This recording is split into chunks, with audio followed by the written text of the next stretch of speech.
Still in limbo now. The president has indicated he may not sign it unless Congress more than triples the size of those relief checks. And without the bill, financial help for the most vulnerable will disappear on Saturday. Mike Lowe in the newsroom with the latest details. Hi, Mike.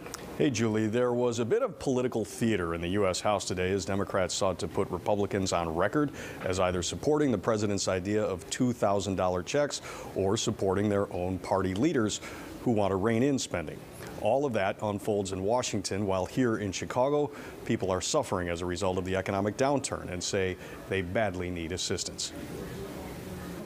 There is so much need right now at the end of 2020 with the federal government still, as of this afternoon, unwilling to pass a stimulus payment bill. With hope for relief from Congress sinking faster than the temperatures, It's looking like it's going to be an extremely cold Christmas here in Chicago.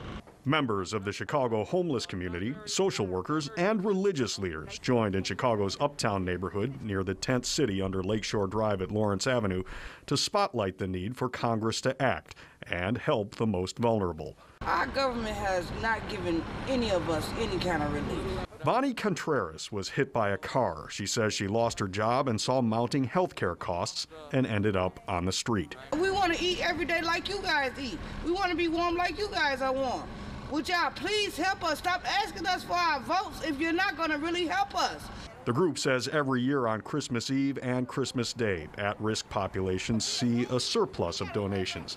But this year, as the pandemic and economic downturn have led to increased unemployment and greater food scarcity, the homeless say they're acting as Congress is failing. We have extra food for anyone that wants it. You're hungry, you got kids, come get it.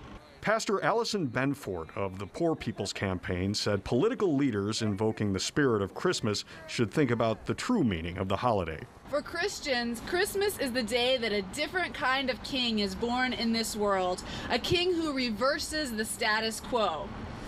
Under the kingdom of Jesus, those who are privileged and powerful in this world are brought low, and those who have little are lifted up. But a teaching from the Jewish tradition, Rabbi Brent Rosen said, may also be appropriate to remember as help from the federal government remains uncertain.